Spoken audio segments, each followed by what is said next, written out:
Hey, happy to be checking in again with State Representative Jackie Chan of Quincy for another one of our Techie Talks. How are you, Techie? Hey, Joe, it's good to see you again, and happy Wednesday. Happy Wednesday, happy August, too. Here we are. My gosh, the time's flying. Oh, it is actually zipping along now in August, and as the legislative schedule goes, and the speakers decided to give us August off, unless there's an emergency in terms of formal sessions. I'm just happy to get this far, actually. Right, I know. Any more discussion about in person at the State House? No, we're still waiting for word from the special committee that both the Speaker and the Senate President appointed about reopening the building. As you've seen, the Delta variant has been somewhat of a concern. I'm going to be polite because it's scaring the hell out of me. And its spread rate. And obviously, people who are vaccinated are infectable, but can be infected. But obviously, many of the people have very mild symptoms, very few hospitalizations after vaccination. The concern is very simple. It's a transmission. So the original Delta, the original COVID virus, it seems funny when you talk about version 1. Right? I know. The vaccines were very effective in preventing transmission. So you can be infected, you may be asymptomatic, you may feel fine, but you've been infected and vaccinated. But the key is that you don't transmit. Right. The viral load can't rise to a higher level. Your body attacks it so fast, it can't rise to viral manufacturer level that you can breathe it out and give it to others. Delta variant's a big question mark. Does the Delta are you transmissible, even vaccinated, asymptomatic, and give other people Delta? And that's the huge question mark, which is why this recommendation from CDC about mask wearing has popped up. Again, mask keeps germs to you. Very important. It's pretty simple too, you know. It's very simple. So you may be a carrier, you feel wonderful, you may be vaccinated. If Delta is transmissible on vaccinated people that feel great, this becomes a mass question. Yeah, well, I mean, the Provincetown cluster is a perfect case study of that. It really is. It's like a kind of all-enclosed microcosm of what could happen with this variant. Absolutely. What will happen is that you have a situation where let's say one person in your company gets infected. The instinct that the rest of you all should have is get tested. Mm-hmm. So some folks may feel perfectly fine, but when your friends has symptoms and you're like, oh, I was with this person, I better get tested. And then you find out you've been infected, but you're perfectly okay. And this is the thing about Provincetown that's scary, is that it actually created an interesting test subject because so many people go to that event with other people they know. Yes. So contact tracing was very different in that situation. Yes, it was excellent. Yeah. Very excellent, because very different situation, because everyone moved in groups and hotel reservations and all that stuff. You can start figuring out who's who where to find out what's going on. But the key thing is, no hospitalizations, no deaths, just people not feeling well, not knowing not feeling anything at all. Right. And that's why the Provincetown case is probably the most interesting case on the planet regarding the vaccines and Delta virus. Yeah, really. I mean, if scientists were going to conduct a study, that really would have been it right there. So, great learning experience for sure. And yes, I had never been to Provincetown, so I had to ask some friends who've actually gone to these Provincetown events. And it was like, and it's a small town. It is wall-to-wall people, and you are cramped together. Yes. So outdoor events are great unless you're hugging someone. Right. It literally was shoulder to shoulder as to the pictures that I saw. Yeah. Yeah, but outdoor doesn't help as much regarding transmission of virus when you're that close outside. Right. So, that is a huge contributor, which is the Lollapalooza event in Chicago? Yes. Yep. Is that where that's going on? Yes. I mean, they're requiring proof of vaccination. A lot of question about indoor concert events, sporting events, needs really reevaluate. Although, some of those places have better airflow. Right. Yeah. So I guess it begs the question, should there be mandates here in Massachusetts for masks and vaccines? Well, I don't think we need to go to a mask mandate just yet. I do believe that people who are feeling somewhat uncomfortable or may have been in an area that may have had Delta virus should probably wear a mask because of transmission opportunity. Again, if a mask help keeps germs to you. So if you think you've been in a area that is affected like Provincetown, probably keeping away from folks and wearing a mask is probably a good idea, because eventually we know this is a 2-week incubation period of maybe 3 on the outside. Hence, we saw everyone was away July 4th. Big surprise, just about 2 weeks plus, all these symptoms and infections came up. Right. So if you were in contact with someone like that, you may want to, you probably should, not may, you probably should wear a mask to keep your germs to yourself. Sure. Yeah. For everyone else, yeah, I mean, if you're uncomfortable, again, you should wear a mask. But the vaccination rate in Massachusetts for people over the age of 21 is in the 70% zone. Everyone over the age of 12, puts us in the 63, 64% zone. Vaccinations have slowed in Massachusetts, but it's still not stopped. And with the K through 12 section, of course, whenever they become eligible for vaccination, it skews the whole percentage of people who are vaccinated because it's only eligible people vaccinated. Right. Yep. So I think that there should be some comfort level. And again, I mean, it does protect against the Delta variants in the sense that they have a very low probability of hospitalization and death. No probability, just low. Right. I think that's a big factor here. And feeling that, mandating vaccination at some point down the road is going to happen regardless because the need for boosters. Yeah, that's a variable that I think the CDC is trying to determine before the start of school. We'll see if that happens. Yeah, I predicted more than once that by school start we'll have K through 12 vaccination. Yeah.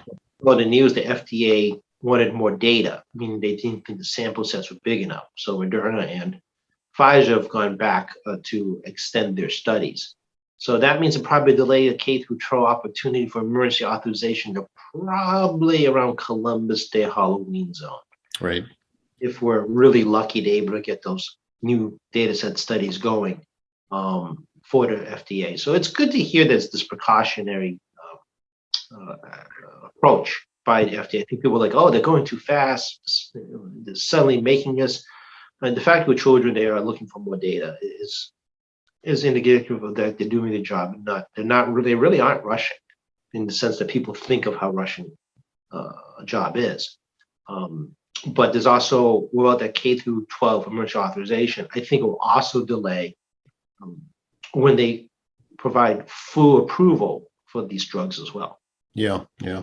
Can we talk a little bit about some state issues on your agenda? I know there's lots of stuff going on in committee. There's interesting issues right here in your district in Quincy. August Moon is coming up this month, so there's a lot going on. Yeah, you said August Moon. So August Moon's on August 15th this year down back in Cottington Street at Quincy High. It is a trimmed down event. To my knowledge, this is one of the first major Asian events in the state to go off. I know Lowell is still trying to figure out how to put together the water festival. I have to check in with them to see how that's going. And I'm not aware of Chinatown being able to do an event this year. I haven't heard they have. Yeah. So much kudos to Philip Chung and the staff and the volunteers over at Bridge Asian Resources to be able to at least put something together to celebrate. And I talked to Philip, and it's going to be a good size event. Yeah. Sadly, I am unable to get supply chain for my campaign giveaways. As people know, I give my Tacky Chan fans. And regretfully, this event was put together such late notice. It does take time to order stuff. Oh. And get volunteers. Yeah. And my friends, no surprise, are kind of traveling a lot every weekend. So I will be there for the opening and say hello and greet some folks. But you will unfortunately not have me around to collect goodies from my campaign table. Oh, no tacky swag. That's too bad. Nothing left over from 2019 you can give out, tacky? Well, I do some extras, but not that many extras. Okay. Spares, I keep those stairs. But it could become collector's items. Who knows? Well, people are still holding on to a fan from 2010. I'm shocked they actually can hold a fan to 2010. They're not made to last a decade. But no, next year I'll be back. If things are okay, I'll be back in full force with, all my fans and other swag. Okay. that I normally bring out. But right now, unfortunately, it's just going to be a meet and greet in my case. Okay. When 12 o'clock start, 12 Yep. 4 in front of Quincy High School. Got a minute stopping by. It's an outdoor event. I'm sure people will take proper precautions as they kind of move through the crowd. But it's also, I think, maybe a little bit smaller event too, because if anybody who's actually gotten Route 3 on a Thursday afternoon going on Route 3 South, I mean, it's wall to wall Cape. Yes, the Thursday is the new Friday or Saturday, I guess now. Yeah. I had to go to some appointments on Thursdays on Route 3, and it's like once you get to like on the edge of Hingham, it goes from 3 to 2 lanes. It gets crawling. Yes. Yep. A lot of folks trying to extend their weekends, I'm sure, as the summer wanes Yeah. on. The weekend too at some point, but Yeah. But Cumberland, let's talk about Cumberland Farms and the package stores ballot question. Okay, that sounds good. So those, you're aware, I chair a committee that oversees the alcohol industry. I've talked about supply chain and alcohol with you all folks multiple times. And one of the questions that came up last year was a Cumberland Farm question to expand beer and wine liquor licenses to basically unlimited statewide. So the Massachusetts Package Store Association, which is the alcohol stores, I filed a ballot question this week to expand the number of licenses over a decade from 9 to 18 on beer and wine licenses, with a special caveat for people who have up to 9 food liquor license. There's like this interesting grandfathering clause, and they are submitted to Attorney General this Wednesday, because all ballot questions had to go to the AG this Wednesday, that they're going to submit for the 2022 ballot. Oh, okay. If it clears the AG, then they can start collecting their signatures. So one interesting phenomenon that happened this week that didn't really hit the news is that as a result of the Package Store Association question, Cumberland Farms did not refile their question on unlimited beer and wine alcohol licenses for retail. Because they wouldn't need that, right, if this one is approved? Good question. Oh. I've been thinking about the strategy of this for a few days. The idea is that historically, the Package Store Association, alcohol retailers, have always played defense against alcohol license expansion.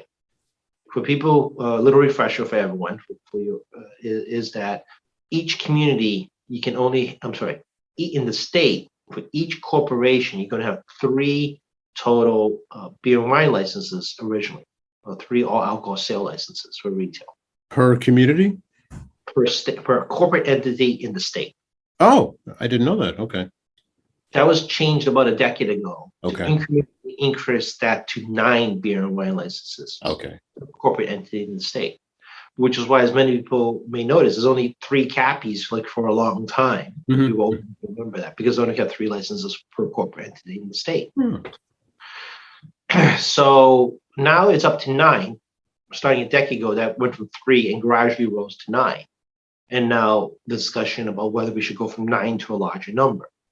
The system of limiting total license available creates a valuation for that license for the purposes of transfer resale. So let's say, Joe, you have a liquor store approaching retirement age. You've had this license for 40 years. And there's an unlimited number. And someone's want to be a liquor store, there's limited numbers, so someone's going to pay you for the right of access to your license, and would contingent on transfer approval by the city or town. Okay. So there's a market value. Every time you increase licenses in there, it affects the market value. Oh, sure. Supply and demand, right? Yeah.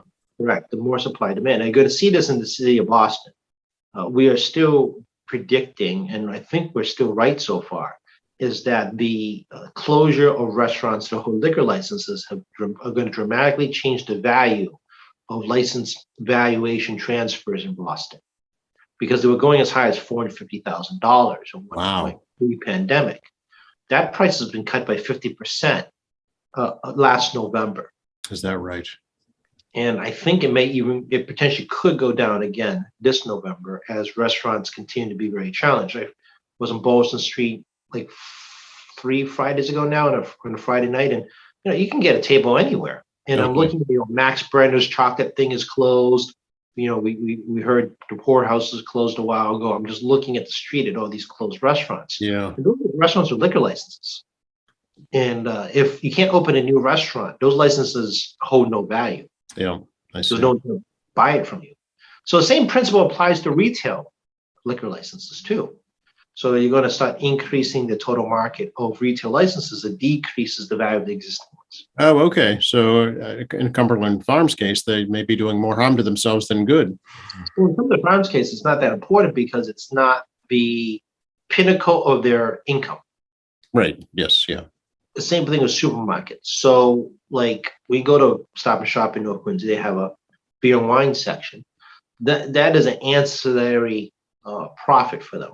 They don't have to sell that alcohol at extremely high margins. The state prohibits you from selling below wholesale value. Okay. You Okay. below the wholesale in Massachusetts. So but I mean, obviously you want to make some money. They're not going to sell you at cost. Well, right. So Yeah. the markup is very different from going to a liquor store. Interesting. So they use it as a draw basically to get folks in to buy the more expensive items. That's correct. Liquor stores' primary product is alcohol. It's in the And name, right? Yeah. Yeah, and maybe a bag of chips. Right. Right. You may grab a lime when you're there at Wally Liquors, right? So it's two models, and people tend to think it's not important. No, it is very important because if all alcohol stores were all supermarkets, then to be equal footing. Mm-hmm. And now places like Target, which has a grocery component, Walmart has a grocery component, BJ's has a grocery component. And obviously they're interested in getting into the alcohol game as well. And I think actually, oddly enough, in supermarket people need to understand this. They keep trying to. The last time I saw them trying to explain this, and they weren't getting it. If a whole bunch of Walmarts and BJ's type stores get alcohol, it's going to eat into supermarket sales. Yeah. Well, yeah, it will. Sure. If folks are only going to the supermarket to get their alcohol and they won't go there anymore. Correct, because you can go to BJ's and Walmart and Target because they'll expand the grocery section immensely. Mm-hmm. And that's what Cumberland Farms bill would have done. They basically tied it to basically a food selling facility, really a demonstration of what makes your food selling store. So if you've been to the one in South Bay, Target, that's a massive grocery section. Mm-hmm. And you're competing head to head across the street with the Stop and Shop still there. Yes. Yeah. So I can't remember sometimes. So Stop and Shop. So it can basically competing head to head. If they're incentivized to have more food, they're going to eat into supermarkets. And you got a Target. You got a Target going to North Quincy. It's a small Target. It's not like a mega Target. Right. I mean, if there's an opportunity for them to get a beer and wine license, they may decide to expand the food options, being in a kind of a dead zone as a food market, to attract more people to the store with beer and wine, plus the normal non-grocery goods. Yeah, it's all about convenience, right? One-stop shopping. Yeah. So, I mean, this is kind of certain industries have this myth that the expansion of beer and wine doesn't hurt them, but they don't. The competition market of food stores have changed dramatically in the last 20 years. It's not as simple as just a supermarket anymore. Mm-hmm. Mm-hmm. So this final question is interesting. It also resulted in Cumberland Farms not filing the ballot question. It's kind of like a preemptive strike situation. Yeah. Where the package stores move first, put a proposal on the table, and then wait and see what happens. If Cumberland Farms had filed a second proposal to put on the ballot unlimited alcohol licenses out there, now you have two competing bills. And the question to the public is, do you want alcohol flowing everywhere, or are you willing to have a limit in alcohol flow, period? And that can create an interesting question for the public to choose between a much more limited approach, which historically we've been living with our entire lives, or do you just want to open the floodgates and have actually, total new Wild Wild West type world? Right. Yeah. I can see where the small package stores would be very concerned about that. Yeah. And if you present those two questions to the public, limited expansion, but still limiting liquor licenses, or you do unlimited liquor licenses, and this is just beer and wine liquor licenses, to the public, what is the public sentiment? Should we have Ethering Blues where, underage drinking, potentially more drunk driving could occur?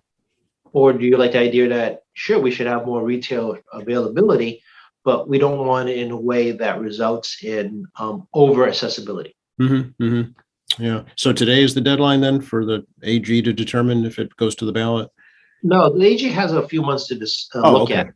The questions went in this past Wednesday. Gotcha. Okay. So since Cumberland Farms did not file their question like they did 2 years, it's been 2 years. Wow. Since 2 years ago, and the package store is the only one that's done it. It potentially could be one question if they get their signatures, because they can still withdraw the question. Okay. So we'll wait and see where this takes us. Because last year, Cumberland Farms withdrew their question because they didn't pursue any more signatures. And there was a pending court case regarding whether or not their question was overly broad, because the Constitution requires a ballot question to be a single question. Right. Yeah. Addressing a single topic. The Cumberland Farms alcohol question was actually very comprehensive, rewriting actually a sizable chunk of the alcohol industry, including how excise taxes are collected. Okay. All right. It was a little more than just give you more licenses plus all these additional caveats to changing the current statute. So we actually never got to an answer because they withdrew the question before we got to an answer. Gotcha. Because they saw it was probably doomed from the beginning. So yeah. Okay. Well, it was a COVID problem. They would have to spend substantial money to get the rest of the signatures. Sure. Okay. I'm just reading Tacky too. I'm sorry. Go ahead. No, that's one topic down. Yeah. As we're speaking, I'm just reading about a story about gig workers, app-based businesses, Uber, Lyft, DoorDash, whatever, looking at a ballot question that would give them some more, I guess, employee rights or benefits, if you will, but not calling them full-time employees. I'm not sure how this would work, but it's interesting to see if this passes as well. Well, there's a California ballot question that went through last year, which was actually a little bit confusing for me, to be honest with you. Maybe I was overthinking it, to be honest. But California passed a so-called gig worker ballot question last time out, trying to better define what an independent contractor is. And it was an interesting coalition push where you had these Uber-ish type app-based businesses. Yeah. We also had people who really were independent contractors and actors and so forth, true gig workers, and trying to find out what this is. I mean, people know I'm in the Screen Actors Guild. If you do so many hours in Screen Actors Guild, you can qualify for a pension and healthcare, right? If you're a unionized gig worker, you can have other bennies. But what if you're not? Let's say you're a model. There is no models union unless you're a model to join the Screen Actors Guild, or you're part of a Estes or one of the other performance unions, and you're a professional model, and you're not. No one hires you as a full-time employee, so you're a gig worker, a true gig worker. You may have an agent to get you your jobs, for example. But where do you fall in this category? Right. Yeah, you see where I'm going here? Yeah. I tried to clean this up last year, but it was somewhat confusing because on the flip side, pro worker people didn't like it because they want people to have full-time capacity. Yeah, I understand. Yeah. But gig workers want flexibility. So it begs the question: should they get the same benefits as full-time workers? Yeah. Welcome to the problem of the independent contract law. Yeah, gotcha. What makes you a full-time worker? So on the surface, on the description, as just talking about it sounds fairly simple. Yeah. But, in the matter of law, in terms of properly understanding it, you're trapped with a whole lot of court case law and kind of a vague statute trying to figure out how that case law works. Yeah. People have talked about this over the years about independent contractors, and I can't truly explain. I know the law school definition is that as long as you don't control the employee's actions, it's a contractual agreement, and the person's allowed to pursue other jobs, even in the same competitive marketplace that the person's in, you can do that. So, I mean, most classic examples like landscapers. right? I mean, you can hire people for the day, but that person can also work for another landscaper. Okay. Or, I mean, we've seen many cars that have Uber and Lyft logos on them. No, yeah. That's correct. And Yeah. if you say that you can only be an Uber driver, you cannot work for a competitor. The question is, are you an independent contractor anymore? Right. Yeah. Very interesting. Okay. Let's see where that goes. And these Lyft and Uber and others have really changed our mindset and dynamic of what is an employee. Mm-hmm. Mm-hmm. And that's actually a much more complicated question in today's world than it has ever been. Right now with remote work as well. Who who are you responsible to? Right, exactly. Yeah. What I really want to talk about, Jackie, too, is the whole census / redistricting issue and where that stands and where it's going. Sorry, but it's going to have to be dealt with. Let's see if I can explain a complicated problem for reps that the other constitutional officers don't have to deal with. Okay. So, the state constitution dictates residency requirement. It literally tells you, how many years you have to live in the state and where you have to live to run for office. And if you run for office, what the conditions are of your residency if you win office. So if you get elected, it actually tells you your residency requirement. This is not unusual. I visit other countries that has democracies, and it's actually very interesting how different places define what a residency is, right? So for reps is the only one of the entire constitutional set. We actually have to live in the district physically for 1 full year from the date of the last election. So this year, November 2nd is the election day. So for you to run against me, you have to live in my district on November 2nd and prove residency on November 2nd this year for you to run against me next year. This is not a requirement for other constitutional officers. Not senators, just reps? Just reps. This is uniquely a state constitutional issue. Other groups, particularly senators, actually can move into the district at any time to run for that seat. There is no residency length time. You do actually have to be in the state, I think, 2 years as a resident, but you can, for lack of burn, carpet bag in at the last second, change your registration, acquire residency by renting an apartment or buying a home right away, and then proceed to collect signatures under that address, new voting and home address, and then you get on the ballot. You can't do that against the state rep. Okay. So the problem is very simple. Normally would have the census numbers to cities and towns this past spring. They would have their precinct lines drawn by start of summer or early fall and approved by the city council. I do not draw precinct lines again. Okay, last time this happened, I was getting blamed for something I have no say in. Cities and towns draw the precinct lines, and pursuant to the Constitution, they have to keep those precincts as equal as possible. And in some cases, some communities change the number of precincts. Yes. They get more, they get less. And Lowell right now is the biggest city that has created precinct lines for the first time pursuant to a civil rights case regarding inequity of minority voters to get elected because they only had citywide elections and not precincts. Precincts improve the odds of a local resident getting it. Mm-hmm. So people are like, what does that mean? Well, if you have a citywide election, people all come out of the same neighborhood, one neighborhood, because it'll be the highest voting neighborhood in the geographic zone. People kind of pull behind that one neighborhood. So you could have all your councils come from one geographic area. Precincts and wards prevent one neighborhood from controlling the city council.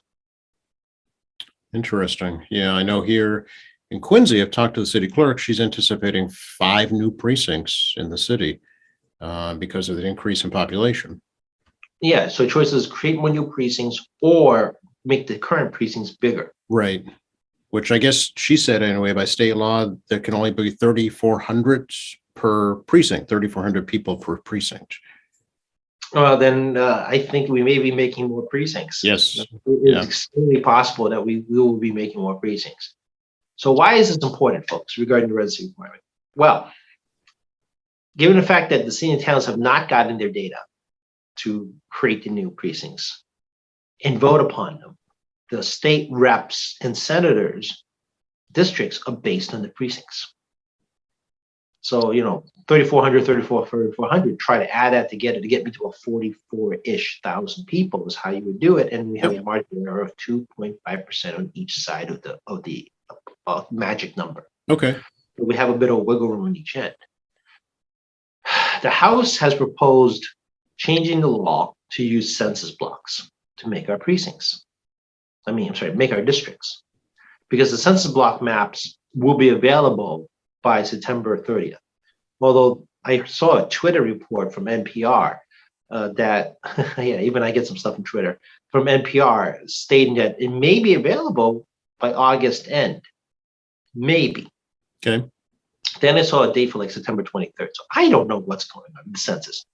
But the problem is that they will get the data, the city and towns will get the data so late for them to whip together precinct lines for us before November 2nd, when the law has to be passed by November 2nd, signed into law by November 2nd to meet that residency requirement is a full order. So what's the difference between the actual census and census blocks? They don't look anything alike. Really?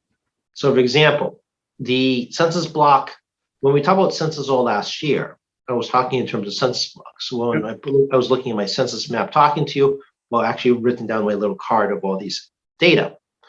However, when you look at the data, you have to be conscientious of taking the city number and not the census block number. Because in West Quincy, the census block includes half of Milton. Oh, really? Same thing happens in Germantown. It stretches down to Point to North Weymouth. Oh, okay. So, for example, for the speaker, to hold on to Quincy Point, he has to take Germantown under a census block. Interesting. Okay. And not all of Germantown. Really? Yeah, this is a problem. And not all census blocks are created equal. So, for example, we know for a fact that places like West Quincy on the Milton border has extremely high response rate. Mm-hmm. But you have a very low response rate in that Brewers Corner geographic zone. Mm-hmm. As well as the Blue Hills, which is sparsely populated. Census block isn't divided by population, it's by geography. I see. Okay. So you got little people that live on Bunkie Hole Lane, that whole Blue Hill section is a census block. It's a very low population. Mm-hmm. So if you got a very low census block, and then you like low census block, low census block, low census block, high census block, you can have this very stringy looking strange district now, which splits precincts because the city is going to have to create their own precincts. And there's an argument saying that we're going to have to write the precincts for the city and towns. Sort of. Because if we use a census block and you have a very low number of census block that crosses into a neighboring community, the city is going to have to split that census block like they normally do, because they've always split census blocks by municipal lines. And then they would have to fill in of other census blocks to create that precinct. Yeah. Since census blocks are not precincts. Yeah. You can see the confusion now. Yes, I can see why the cities and towns need to go first also. But you have a constitutional problem. Yeah. So the Constitution dictates that we have to have these lines ready for the next election, in that case, the 2022 election. This is not a problem for all the other constitutional officers but us because of the residency requirement. Yeah. Interesting. Okay. And it's too late to change the Constitution. Because that takes 6 years. Right. So for reps, if we delay drawing the new line, so let's say to January 1st, which is actually feasible, and before nomination papers come out, you could have senator and reps lines drawn, and you would know what a senator's district looks like. Mm-hmm. So as I said, the residency requirement is you just have to move in. There's no 1 year requirement. This is problematic for reps. Mm-hmm. Because you have a potential constitutional challenge because we didn't have lines. We have lines ready for the 2022 election, but you can say we rigged the lines for the 22 election because we did not do it in a manner where anyone could predictably meet the residency requirement. Yeah. So we could be challenged on that. So there's nothing in the law that says we cannot have, nothing constitutional says we cannot have our lines ready by January. We do have to have lines, new districts approved before the election next year. The district next year is where I'm going to be running it. But the residency requirement could create a constitutional lawsuit against the entire House, Yeah. saying that we rigged this because we knew what the residency requirement is. Right. Right. Okay. Wow. Okay. So the sooner the better for those census data. Yes, even if we got the census data this month in August, in theory, with new computer systems, and I know there's political wrangling among counselors and selectmen and so forth, in theory, they could probably get it done by early October, Mhm. maybe 2 months, maybe 2.5 months. And we all have computer systems too now. It's no longer crayons and rulers. And we have even guesstimates from cities and towns and plug into the computer. We could whip together the districts pretty fast. It gets more troublesome for districts that have lost population, Mhm. particularly everybody who lives in Western Mass. Right. Yeah. Now you're bringing towns like 200 people together, like 200, 100 to try to get to 44,000. Yeah. If you're like in like Pittsfield or one of the bigger communities out there that has like 20,000 or 30,000 people in the community, that's a little bit easy. Just kind of like snip the edges, trying to grab small communities around you. So that's where a lot of its challenges are. In places like Quincy and Boston and so forth. I mean, I'm against the ocean. I mean, unless we're going to count lobsters, flounder, and seals as part of my constituent voter base, there's not much you can do to me. I mean, I've always considered the fact that my district will have minimal changes because oceanfront, and I'm only city of Quincy, and I think I have decent name recognition citywide. So I'm never wicked concerned. It's not like I move into a new community like Milton and nobody knows who I am. Right. Right. It's like this reintroduction, right? And this happens in particularly in Western Mass, where you're a rep and you suddenly pick up 4 towns, and they don't know who you are. Yeah. No, I can see where that would be an issue. Yeah. So and it's that, once again, back to the residency requirement. So let's say that there was an open seat, potentially open seat. Someone announces they're not going to run again this year. Mm-hmm. Announce it this year, they're not going to run again. And we write a district up in Western Mass in particular. And let's say some person, one of those towns, was eager to run in for this open seat. And we move that person into a place where there's an incumbent already. This person was prepping for an open seat, but we draw the line. They could make the argument we intentionally. Yep. Probably didn't intentionally do it. Right. But we denied him his constitutional right to run for an open seat. Mm-hmm. Mm-hmm. Yeah. That argument could be made. Okay. Stay tuned. Yeah. It's going to be a very crazy September and October for us regarding redistricting. Very crazy November, October, November, and September. And we may not have a lot of time for us to review everything going on because of just the crunch. Again, if the census actually even got the data to city and towns this month, the clerks could get moving on the computer systems, get the lines drawn, and have the council fight over it for the month of September. And then we'll, give us a chance to fight next among ourselves. Right. Over the ocean. So it's nothing to fight about. To get these lines together and then, get it on the governor's desk by November 2nd. Yeah. And, another issue is polling places too. I know that city and town clerks are looking for places, schools, churches, function halls, police and fire stations, places to actually set up these precincts. Yeah, and it's getting tougher and tougher. Yeah. Locations, because you need a handicap accessibility. You have more voting locations, need more poll workers. Poll workers are very much short in supply. As we all know, a lot of our older friends are poll workers. COVID has not been a positive thing for that demographic. With Delta variant, we talked about earlier, floating around, that makes it even scarier. Yep. It is safe. You can work a way to be more safe voting in person. You just got to be more patient when you go vote. Right. Yeah. Fortunately, there will be early voting. There will be mail-in voting. So there is that option again this year. and I remember correctly, Quincy will have a preliminary election for the school committee. Yes. So, we'll have our first test run in a relatively short time period regarding mail-in voting. Right. In the city of Boston, this has become very crucial because of the fact they have a huge preliminary for mayor and councilors, as well as it's going to be a very big final in Boston. There's a major city on mail-in voting. As you also see in New York City, of their weird ranked choice voting, did mail-in voting also for that election. Mhm. And it went fairly smoothly. Mhm. I mean, it took long. Ranked choice voting slowed down that process, not mail-in voting, because of the nature of the counting. But but yeah, I mean, people did really well. The city did a great job last year, and I have no reason not to believe it will be not a great job this year. It should be a great job again. Yeah. I know you're pressed for time today, Tacky, but anything else you should touch on right now? Oh, there's so much things to touch on. There is. I know that's true. My Facebook, the Tacky Chan Facebook, if you want to see how my public hearings run, we are posting my public hearings live, so there is transparency, even though we're not in person in the building.